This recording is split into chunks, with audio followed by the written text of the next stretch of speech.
What's up, pessoal? Bem-vindos ao segundo episódio aqui do B-Sides Podcast e desta vez temos um convidado ilustre que é o Mamadou Ba. No final de contas, quem é o Mamadou?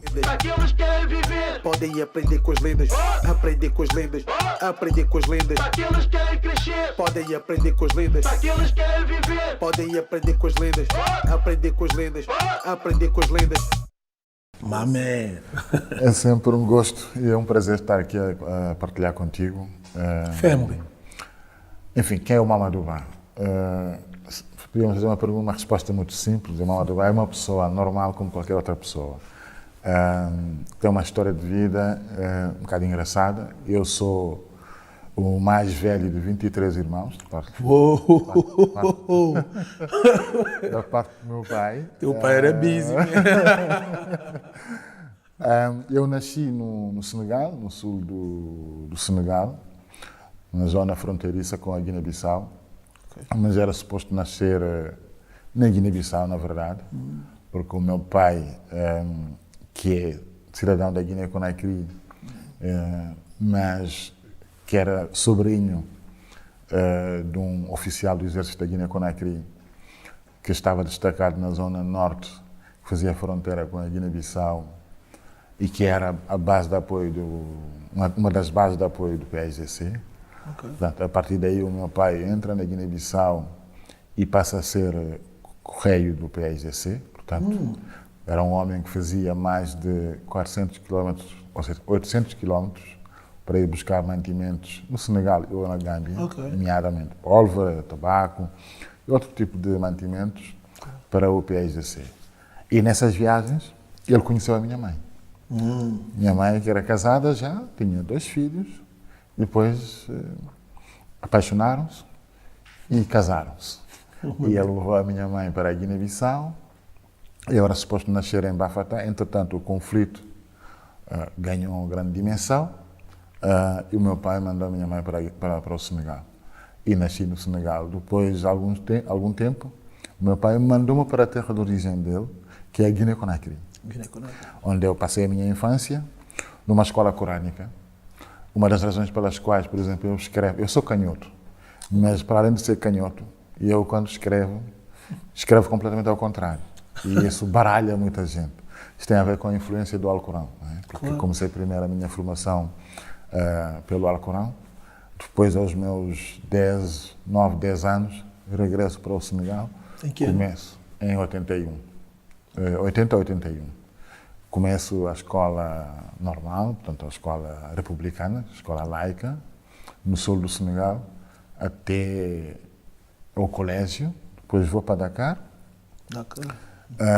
e faço o colégio, o liceu, depois a faculdade em Dakar até 96, depois venho a Portugal em 97. No Senegal, o que é que eu fazia? Sempre tive esse lado também militante, era dirigente estudantil na Faculdade de Letras. Já eras dirigente? Já era dirigente estudantil. Nice. Nós fizemos as grandes greves estudantis no Senegal, finais de 80, início de 90, 92, 93. Pronto. Fiz parte dessa geração de líderes estudantis. E quando vim para Portugal, era para estudar língua e cultura portuguesa. Tinha já feito a licenciatura, tinha-me especializado, estava no mestrado. Quando é que chegaste a Portugal? 97. E tinha-me especializado em literatura brasileira, como tema. E, entretanto, por várias circunstâncias da vida, larguei o curso de língua e cultura portuguesa, literatura portuguesa. Fiz um curso de tradução e, entretanto, também apaixonei-me. Love is in the air. Comecei a fazer, então, trabalhos de freelancer. Trabalhei um bocado para o Consulado do Senegal na altura, 98, 99. Depois fui trabalhar, as pessoas não sabem disso, depois fui fazer muito freelancer para empresas que faziam que estavam a explorar mercados para o Senegal, queriam traduzir prospectos, portfólios para ir fazer a prospecção do mercado. Uma história longa e frutífera, pá. Sabes que isto é o lado que interessa. E em 98 nós criámos a Associação Luso-Senegalesa. Porque fundámos, eu e alguns colegas. Tu és o fundador? Sou um dos fundadores. E a partir daí, a minha vida foi essa. E quando cheguei a Portugal, eu já tinha uma paixão pelo Eusébio.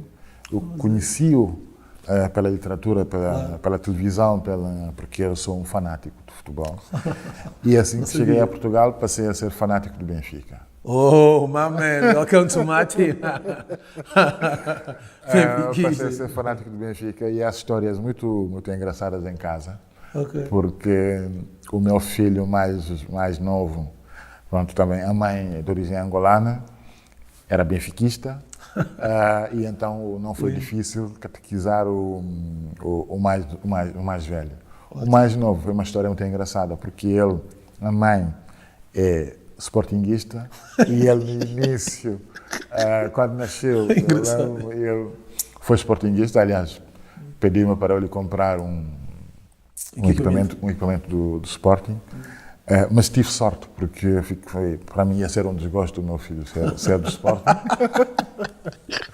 Entretanto, ele vai à creche e apanha uma educadora que era benfiquista ferrenha. Reeducou, não é? Fez o papel que eu devia ter feito. E tornou-se um dos nossos. E tornou-se outra vez benfiquista. Yes!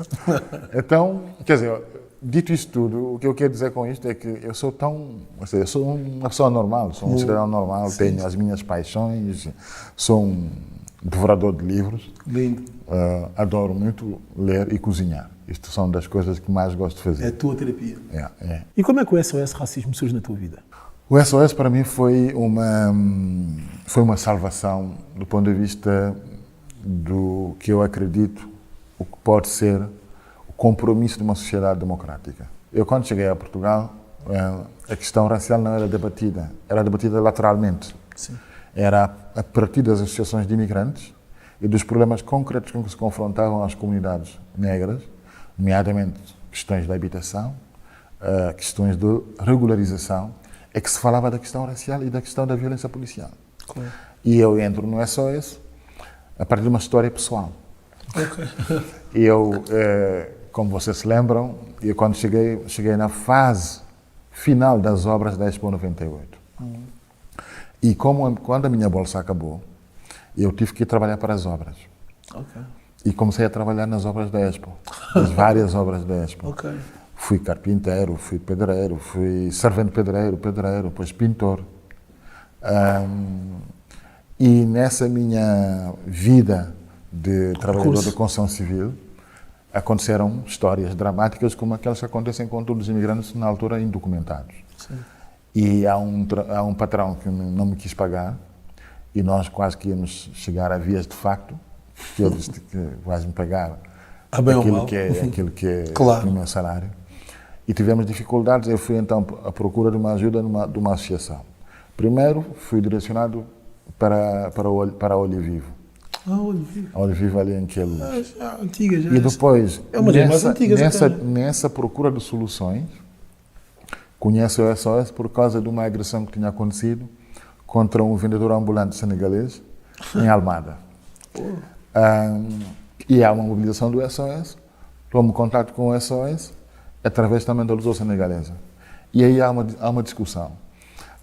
Devemos juntar todas as associações. Não era, o SOS só por si não era suficiente. A Olho Vivo e a SOS, sim. A Olho Vivo, a SOS Racismo e as outras, a Associação Cabo-Verdiana, a Associação da Casa de Moçambique, sim, a Casa da Guiné, as várias associações. Então decidimos criar a Rede Antirracista. Isto foi em 98. Em 98.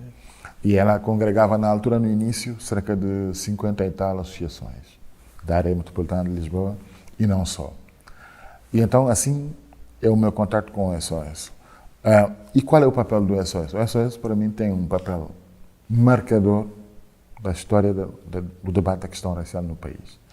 Porquê? Porque surge numa altura em que o debate estava muito crispado por causa de dois acontecimentos que marcaram a história política do país, que é o assassinato do Zé Carvalho em 88, pelo Skinhead, e o assassinato, 5 anos depois, do Alcindo Monteiro, em 95.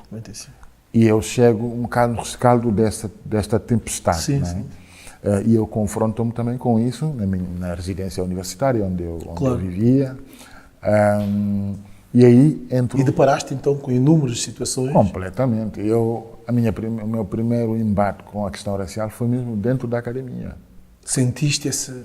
Eu, quando cheguei na minha residência universitária, que era uma residência que é ali no Saldanha, na Casa Ribeiro.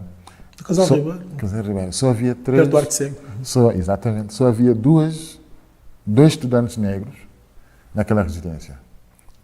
Um moçambicano e um cabo-verdiano. E então eu sou o primeiro senegalês, ou seja, o primeiro estudante negro, não palop, a viver naquela residência.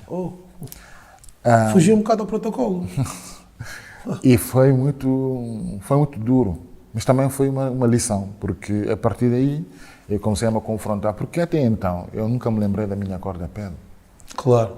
Eu, Até no deparaste com país isso. onde eu vivo, nunca ninguém Sim. se lembrou de me dizer que eu era negro ou não era negro. Sim. Não era um problema para ninguém. Claro que sim. Nem para mim, Não nem era para uma as questão, outras pessoas. sim. Não era uma questão. Claro. E então, este embate também ajudou um bocado a criar a minha A disputar, apetência, sim, né, a esse despertar para procurar as organizações que lutavam contra isso. Então vou parar ao SOS. E o SOS, na altura, já tinha um nome, porque tinha tinha entregue uma petição na Assembleia da República com uma outra associação, a Associação de Cidadania e Direitos Humanos, Isso também em 98? 95. Ok. Tinham entregue a petição. Esta petição acabou por ser a atual lei contra a discriminação racial, ou seja, há um marco histórico. Com o SOS nós conseguimos finalmente ter um enquadramento jurídico de combate ao racismo. Sem fugir a essa questão, então, o racismo é mesmo uma questão de poder e política? Não há dúvida sobre isso. Não há dúvida sobre isso. Se não fosse assim, não teríamos assistido ao que temos assistido nos últimos tempos. Sim, O claro. último exemplo disso, para mim, é a última polêmica com, por exemplo, essa nova candidata à Câmara Municipal de Lisboa, a Beatriz Gomes Dias. Os ataques de que ela está a ser alvo Sim. colocam-nos perante um facto que é indesmentível. A nossa sociedade ainda não está preparada para ver que é possível reconhecer legitimidade a uma pessoa negra disputar protagonismo, seja ele político, Sentes isso social, cultural, económico, constantemente. Os ataques de que sou alvo, ou os ataques de que é alvo a Joacine, tudo isso... Sabes porquê? Porque isto também não é uma novidade para mim, porque eu sou nascido e criado aqui. Sempre houve, sempre deparei-me, soube que havia, mas superiorizavam-me, sabes? Havia coisas que é tipo, ok, mano, aquilo é classe baixa que está ali, não sabe. E assim que falavam comigo, a conversa mudava. Tu até, tipo, estás a ver aquela história que dizem, tu até és um preto diferente, tu até falas bem, tu até isto e assado, sabes? E eram coisas que eu vi, tipo, ok, mano, mas tipo, não é necessário, estás a entender? Tipo, sim, mas há uma igualdade aqui, mas... Porque há aqui uma circunstância que é preciso atender. Os países que têm a nossa história coletiva, a história de Portugal, não se podem eximir da questão racial, porque ela é muito profunda. Sim. Ela assenta numa questão estruturalmente do poder económico e do poder político. Claro. É a partir do colonialismo, a partir da escravatura e do colonialismo, mesmo depois das independências, mesmo depois do advento da democracia, houve uma coisa que não foi feita, que é desracializar as mentalidades. Okay. Tirar das mentalidades a ideia de que a raça é estrutural e fundamental para a apreciação da condição humana de qualquer pessoa. E tu não achas que isso devia ser algo que devia fazer parte mesmo do governo implementar algo, a começar pelas escolas, a começar pela educação? Não achas? Tipo, eu acho que isso era tipo o mínimo. A começar pela história que está a ser deturpada constantemente e que nunca e que metem a colonização de uma forma heroica. Sim, eu costumo dizer que um dos problemas que nós temos, que é o que nos atrasa, porque é uma distração para não discutirmos o presente. Há muita gente que está focada no passado. Há pessoas que querem... E está focada também na raça, tipo o preto, o branco... Tipo... Há pessoas que não querem que o passado passe, né? Querem esforçar-se a tornar o passado no presente. E isto faz com que depois não há coragem ou não há espaço político para implementar as políticas públicas de combate ao racismo. As prioridades. Nomeadamente, eu acho que, para além de muitas outras coisas, há coisas muito básicas que o Estado deve fazer urgentemente. Políticas públicas em 3 áreas são essenciais para qualquer sociedade democrática: escola pública, Yes. emprego e habitação. São.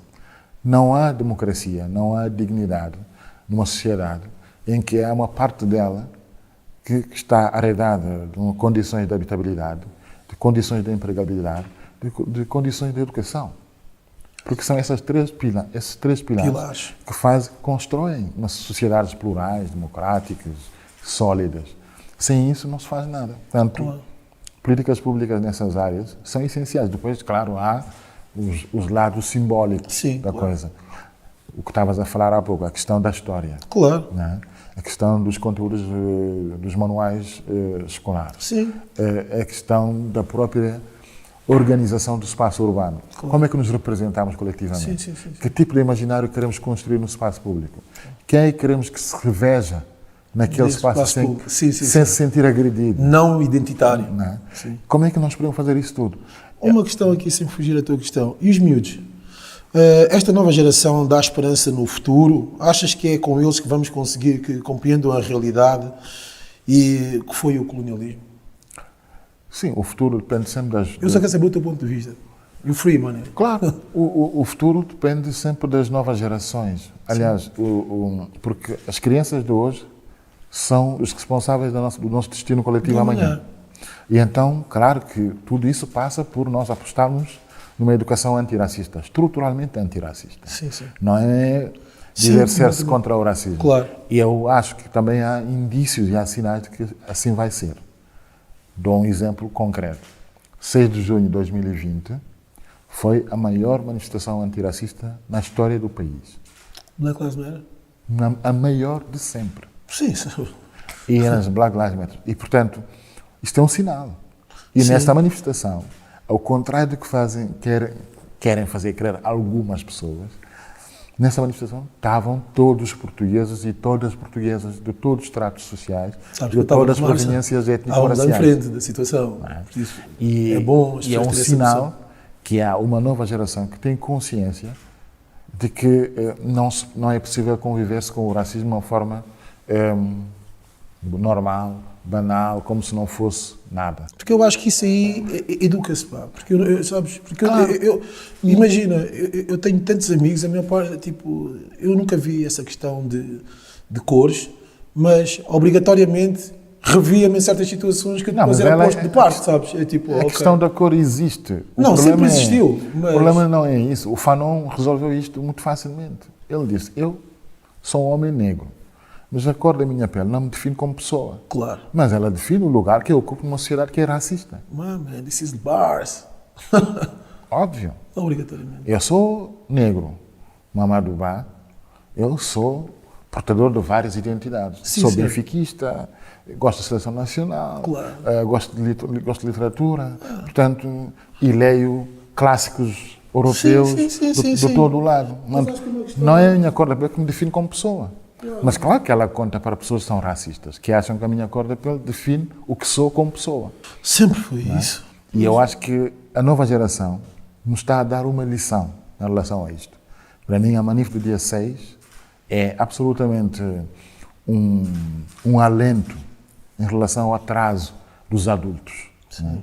Porque, Mas há pessoas também, tu tens a plena consciência que tens uma grande densidade populacional de pessoas que não se querem reeducar nesse aspecto.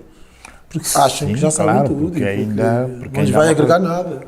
porque eu não quis fugir à tua pergunta, porque é uma coisa que eu Claro. costumo dizer, que é, relativamente ao passado colonial, eu costumo dizer que é um trauma coletivo que nos assola e que tem a ver com uma ideia, que eu acho que é essa ideia que nos vai perigar se não fizermos nada, de que há hipótese de encontrar alguma grandeza ética numa aventura que é ética e moralmente pequena. Não é? Não há grandeza na pequenez moral. Sim. Não há grandeza na pequenez moral. E o colonialismo, a escravatura, foram ética e moralmente uma pequenez tremenda. Não é? E agarrar-se a estes conceitos, como se estes mundos, como se eles pudessem continuar sempre a determinar Sim. a nossa vida hoje, é o que nos atrasa. E então isso cria uma obsessão coletiva sobre a absolvição histórica. A sociedade está muito obcecada com a ideia de que Absolvição histórica. Isto tem que se querer absolver da história. Nós não estamos aqui para julgar a história, Sim. porque as culpas estão já estabelecidas. Elas são claras. Claro. O que se pede, o que se pretende, o que se quer... Reconhecimento. O reconhecimento exige, não, assunção de responsabilidades. Sim. Nós temos que assumir a responsabilidade que não vamos repetir os erros do passado. Convém. Não é?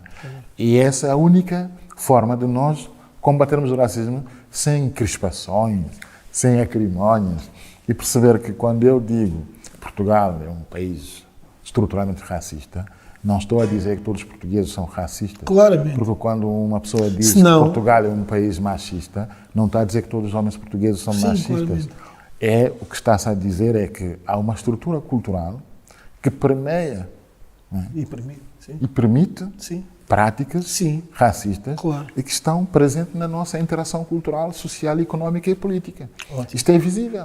Deixa-me fazer-te uma pergunta. Então, dando continuidade ao teu raciocínio, tu fizeste parte de um partido. Foste deputado na Assembleia. Como é que é a vida de um político? Fala. Não fui deputado. Não? Não, fui assessor parlamentar Assessor parlamentar. Obrigado por... e chefe de gabinete do Bloco na... Mas estás-me a corrigir, isso é ótimo, porque sabes, a informação chega, mas depois é necessário ter a informação detalhada para a malta lá em casa ouvir. Sim. Então, e agora, fala-me sobre esse feeling de estar por dentro dos que podem decidir e mudar. Sabes que é curioso? É uma pergunta que nos levaria um dia inteiro a Resumo. conversar. Resumo. Quando eu entrei primeiro como assessor na Câmara Municipal, depois como chefe de gabinete na Assembleia Municipal e depois como assessor no Parlamento, nós já tínhamos feito um grande trajeto de discussão interna e onde eu manifestava as minhas discordâncias, as minhas divergências, nomeadamente a falta de empenho que eu encontrava na altura do Bloco para com a questão racial, porque o Bloco não a centralizava, fazia, na minha opinião, uma leitura muito folclórica. Superficialização da questão racial, do muito assunto. superficial. Sim. E quando eu estive na Assembleia da República, onde realmente o país decide o destino coletivo, onde se fazem as leis, determinam, É isso que eu quero saber, esse feeling. determinam a nossa vida coletiva, senti que o poder político está, muitas vezes, muito longe da realidade que pretende representar. Desculpa interromper o teu raciocínio. Mesmo quem está de fora consegue perceber isso. Tipo, eu nunca precisei Sim, estar lá dentro para porque perceber eu de vez acho em quando que- que eles não estão no terreno.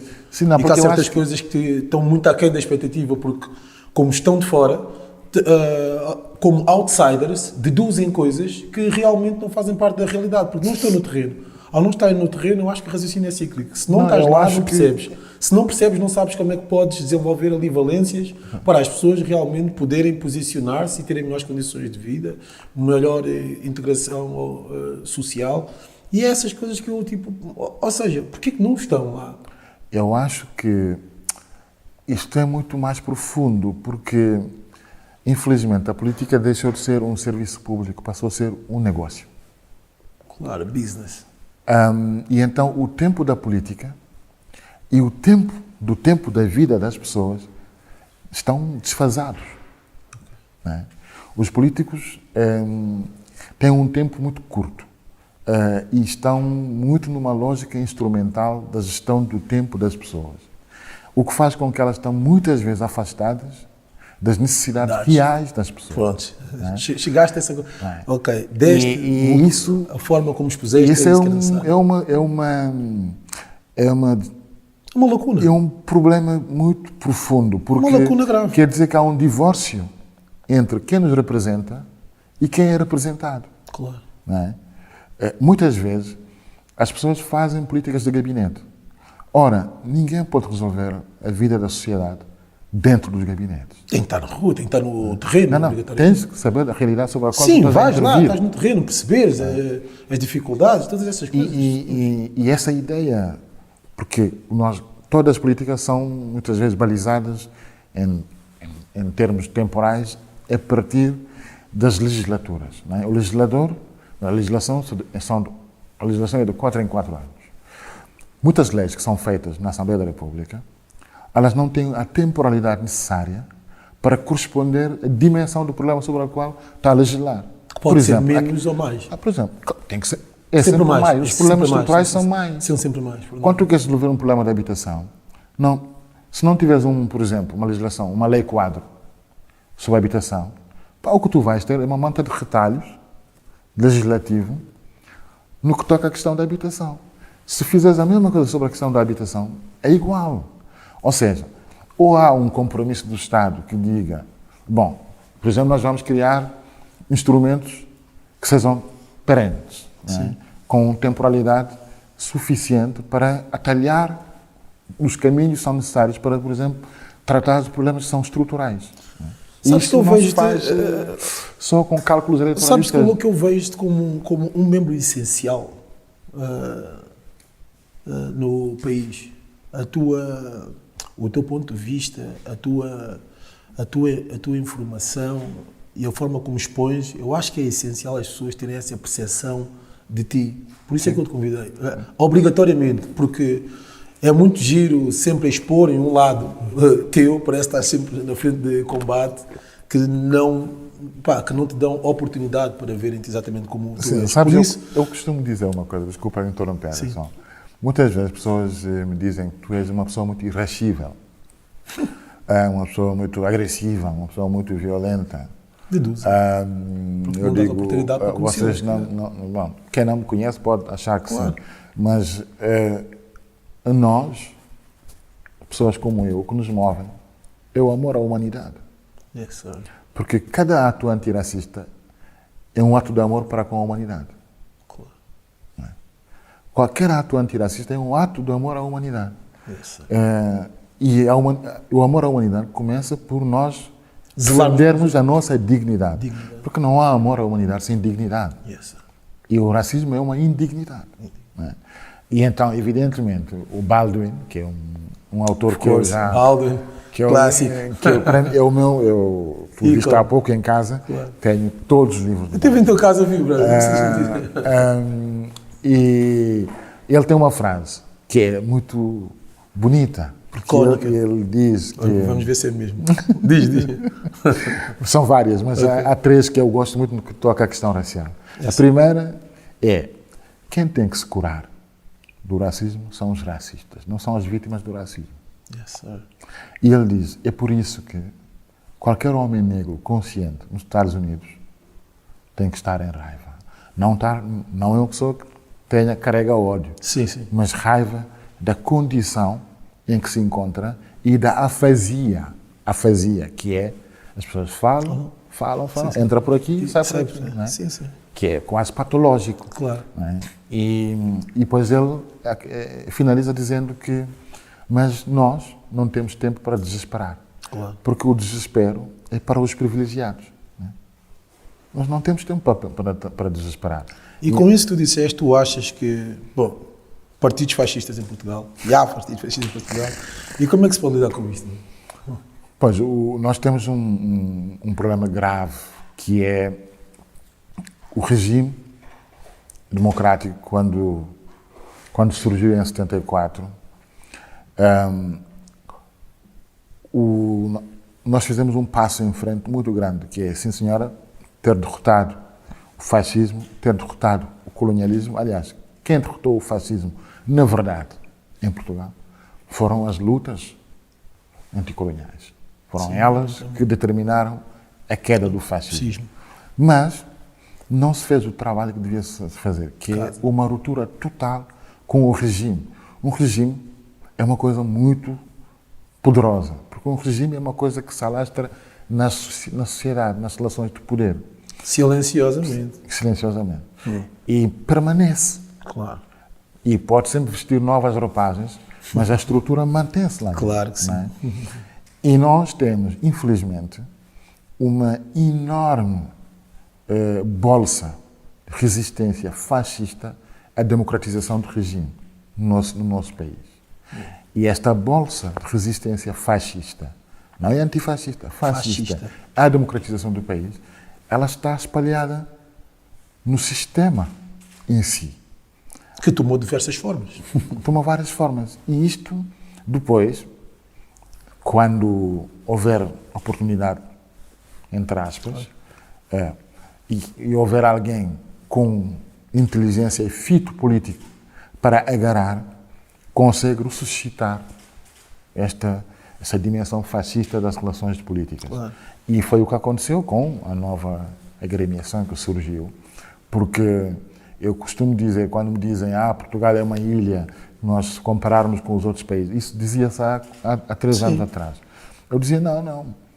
Nós que estamos a fazer a luta antirracista, estamos na rua e em luta, sabemos onde está a manifestação do racismo e onde ele está mais ossificado e mais densificado.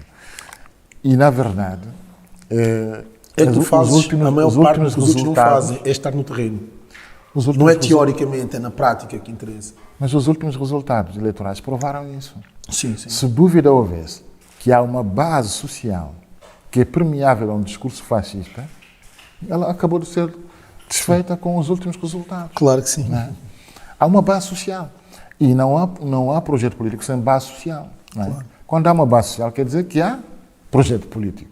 Claro. E é isso que nos deve preocupar, porque normalmente quando a gente fala muito do perigo fascista, e as pessoas dizem, vocês são uns tremendistas. E dou exemplos concretos. Em todos os países da União Europeia, nos últimos 20 anos, no mínimo, em que se banalizou o discurso racista, Sim. o que aconteceu foi o crescimento exponencial da extrema-direita. Pois. Ou seja, a conversa de que não se fale deles é um erro. Silenciosamente eles vão crescendo. Há uma coisa que eu tenho por mim. Eu não falo com fascistas, mas sobre fascistas e contra-fascistas sempre falarei. Não é? Claro. É diferente, porque não há vazio na política. Sim. Se tu não falares, ele ocupa o teu espaço. Claro. Como é óbvio. Aliás, e é isso que tem vindo a acontecer. Claro. Por isso é que eu te fiz essa pergunta. Claro. Portanto, tem que se fazer o confronto com o fascismo. Obrigatoriamente. Não é vale a pena com essa conversa muito Vaga. cínica, que sim. é dizer que nós temos maturidade democrática suficiente para aguentarmos um embate de qualquer organização fascista que surja. Não é verdade. Sim. Nós vimos o que aconteceu nos Estados Unidos, o que Concordo está acontecendo na contigo Hungria, o que aconteceu no Brasil. Mas queres saber uma coisa? Sabes que há uma parte que eu vejo que há pessoas também, como nunca se depararam com certas situações, não só por questões raciais, porque já tive este debate com inúmeros amigos meus e amigas minhas que disseram: Tequila, juro-te, eu nunca me deparei com essa situação. Agora que me falas e agora que aconteceu isto, eu tenho visto aquilo de forma diferente, epá, e tenho visto coisas, e tu já entendes, porque são pessoas que vivem tão no chip que por norma também não estão a ver essa parte do lado delas, porque também nunca se depararam com isso, ou seja, como não estão na pele, também não se deparam. É legítimo isso. É mais do que legítimo isso. Sim. Entendes? Mas melhor ainda... Mas não podem negar que existe. Não o nego. Por isso eu até tenho uma pergunta para ti, que até já foge um bocado dessa parte, que é fora da política Muito e bem. do combate contra o racismo. O que é que fazes para além disso, brother? Quer saber a tua parte mais igual a todos nós, que já vi. Se chilas no sofá, vir o Netflix, como é que ocupas o teu tempo, qual é o teu estilo musical? Fala aí comigo. Eu quero saber esse lado, sabes porquê? Porque em casa as pessoas o que pintam-te é sempre aquela máscara do combate, parece que estás com o capacete e com o fardo. Estás a entender? É verdade. Então, para desmistificar essa parte, o que me interessa é o lado B do Mamadou. Não me interessa estar a expor o que todas as pessoas já sabem. Sim. Como eu te disse, eu sou um fanático do futebol. Já vi, já sei. Sou benfiquista, fanático. Passo muito tempo a ler. Eu adoro ler e leio tudo. Leitor nato. Tudo que me cai na mão eu leio, porque eu acho que não só a leitura é uma forma de nós nos fortalecermos, nos cultivarmos, mas também é uma forma de nos relacionarmos com outras dimensões do mundo. Né? Quem não tem cultura, quem não tem mundo, não tem abertura para respeitar a diferença. Né? Nem debater certos temas, nem nada. Portanto, é isso que eu faço também. Eu sou um fanático. Fui educado nessa parte. Sou um leitor compulsivo, uma pessoa muito compulsiva. E passo muito tempo com isso. E adoro também ver televisão, sobretudo humor. Sou assíduo. É cinéfilo? É cinéfilo? E sou muito cinéfilo. Aliás, Mamé. Uma das esse, coisas- vai ser, esse vai ser uma das cenas. Uma das coisas que eu fiz nos últimos tempos foi que, não sei se tu soubeste, eu fiz parte do júri internacional do Indie. Este último. Oh! Sim, esse último. Não sabia. Esse último Indie eu fiz parte do júri internacional. Por que é que esta notícia não sai para fora? É tipo. Mas lá está, isso não sei. Pronto, mas estás a ver? Ah, Isto, mano, tu estás-me a dizer algo que é excelente, em primeira mão aqui para o meu podcast de site. Mas é isto que é necessário as pessoas saberem e não estarem a camuflar essa parte. Fui membro desse júri e sim, já trabalhei muito sobre a questão do cinema durante muito tempo. Tenho algumas publicações, por exemplo, sobre o cinema. Oh, man, beautiful. Participei em publicações, em livros sobre cinema, sobre cultura. Portanto, também tenho essa vertente, não é? De um bocado... Crítico. Não, de me cultivar, mas também de contribuir para o debate de uma forma muito mais distendida, digamos assim. E soft, mais saudável. Sim, claro, porque eu acredito muito que no dia em que nós conseguirmos obrigar toda a gente a pensar pela sua própria cabeça, nesse dia poderão olhar-se no espelho e perceber que o racismo é uma grande patranha. Não é? Sabes que É uma grande patranha. eu, como rapper, e que não também, merece como a músico, pena. tento não, sempre tentei expor esse lado e sempre fui mal sucedido, para ser sincero. Ou seja, é um processo mega longo, mega doloroso, Sim, mega chato, mas não desisto. Passa pela desconstrução dos privilégios. Claro. Não é? Mas E convém, quando- se calhar, a pessoa que está do outro lado a perceber-se disso. Porque muitas das vezes as pessoas estão simplesmente na... Eu chamo a Matrix. Não, mas porque, sabe porquê? Estão na Matrix, não estão, Mas sabes não estão a ver porquê? aqui. Sabes porquê? Porque o privilégio cega. Claro. O privilégio cega. O Claro. privilégio cega. As pessoas, quando estão numa posição de privilégio, ficam cegas em relação àquilo Claro. que Sim, o que os que rodeia. a circunda. Não é? Claro que sim. E isso é um trabalho também que tem que se fazer. Claro. E eu passo muito tempo também com esse tipo de discussões mais leves. Sim.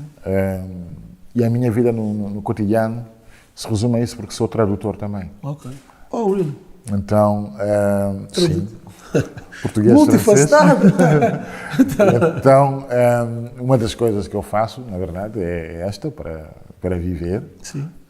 para além de, às vezes, escrever artigos, Ok. textos, Claro. para Uma revistas, pessoa jornais. com tanta bagagem, dificilmente limitava-se apenas a um meio. Então mas, é não, isso. mas não me respondeste uma coisa. O cinema. Não, já respondeste. Eu falei-te, que estilo de música ouves, mano? Quando Não, tu- eu ouço muito, eu ouço quase todo tipo de música. Sim, mas qual Mas é? eu tenho uma por exemplo, fixação- o que é que tu andas a ouvir agora? Agora, por exemplo, Sim. ando a ouvir música da Etiópia. Há uma cantora etíope que se chama Salema.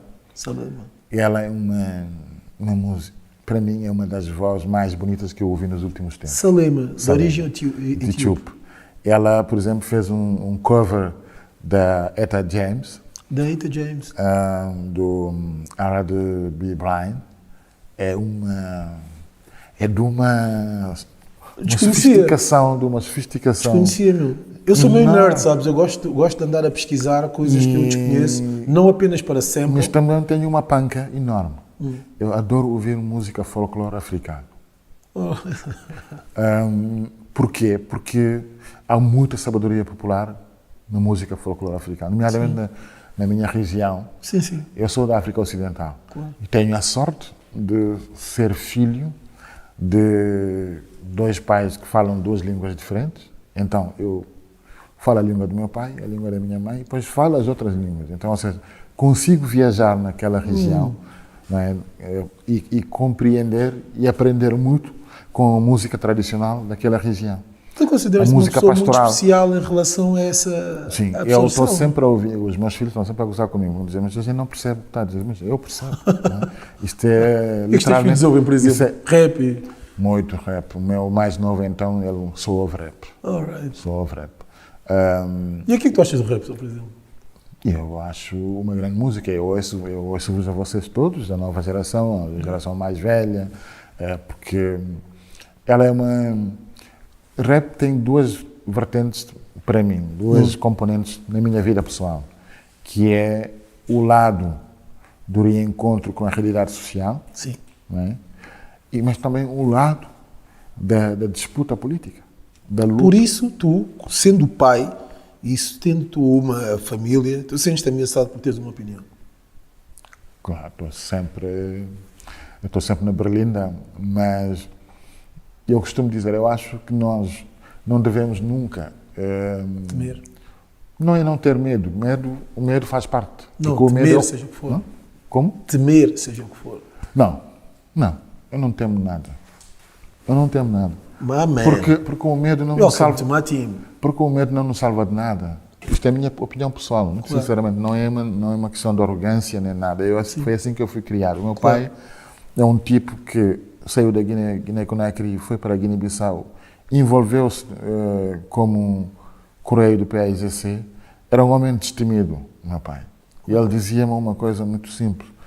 O medo é uma arma para nós termos consciência e estarmos sempre em alerta. Mas nós não devemos temer nada. Não é? E nós temos que assumir a nossa responsabilidade. E ele dizia, e é verdade, eu noto isso na minha vida real, no cotidiano. Não é? O que é que me adiantaria, por exemplo, temer dizer o que eu penso, a partir do momento em que o que eu digo, diga o que disser, será sempre mal interpretado. E qual é o teu maior desejo? Na vida, qual é o teu maior desejo? Porque tu acabas de dizer algumas coisas e o raciocínio tem que ser cíclico. Com base no que vais-me dizendo, há coisas O meu maior desejo é que todas as pessoas, independentemente da sua cor da pele, um dia possam viver em liberdade, em dignidade e felizes. Harmoniosamente. Estejam onde estiverem, tenham a cor que tiverem, tenham a religião que tiverem. Essa é a tua mensagem. Este é o meu desejo. Se eu tivesse um botão por onde carregar hoje e fazer acontecer, o que eu faria acontecer era uma nova sociedade, em que as pessoas são vistas, tidas, a partir daquilo que elas são, apenas pessoas, fora da sua cor da pele, da sua cultura. São pessoas. E a humanidade é uma coisa que nos liga, não é? A filosofia Ubuntu tem uma frase, quando eu a digo, muitas vezes dizem, lá está o pastor. Mas é uma frase muito profunda. É preciso ter alguma calma e alguma confiança na humanidade para perceber o que é que aquela frase quer dizer. E eu acho que a filosofia ocidental devia aprender com essa frase. Porque no Ocidente fala-se muito de direitos humanos, democracia, liberdade, conceitos, valores essenciais, evidentemente. Mas para isso acontecer, para haver democracia, direitos humanos, dignidade, liberdade, tem que haver respeito pela humanidade. Pela humanidade de cada ser humano. E ele dizia que, esta frase da filosofia Ubuntu diz, o que nos devemos uns aos outros é a nossa humanidade. Yes, eu sou porque tu és porque eu sou. Beautiful. E assim terminamos o meu podcast do B-Side. Obrigado. Um abraço. Um prazer ter-te aqui, é um prazer conhecer esse lado, é um prazer que as pessoas lá em casa possam ver que é o Mamadou fora da farda. Ela está sempre em nós, mas temos muito mais que isso, fresh, não é? Sapatinho a brilhar. É necessário que as pessoas possam te ver como uma pessoa normal que tu és, man. É o que somos todos, normais. Mas é necessário expor isso, man. B-Sides. Podem aprender com as lendas. Aqueles que querem viver. Podem aprender com as lendas. Aprender com as lendas. Aprender com as lendas. Aqueles que querem crescer. Podem aprender com as lendas. Aqueles que querem viver. Podem aprender com as lendas. Aprender com as lendas. Aprender com as lendas.